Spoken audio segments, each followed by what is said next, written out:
Good afternoon po sa ating lahat. Ang gagawin natin ngayon ay mag-transplant ng lemongrass.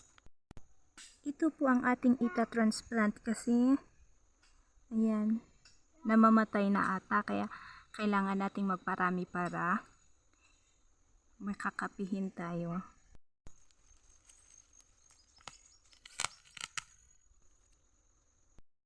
Ganito na kasyang nangyayari sa kanila guys, kaya kailangan nating mag-transplant.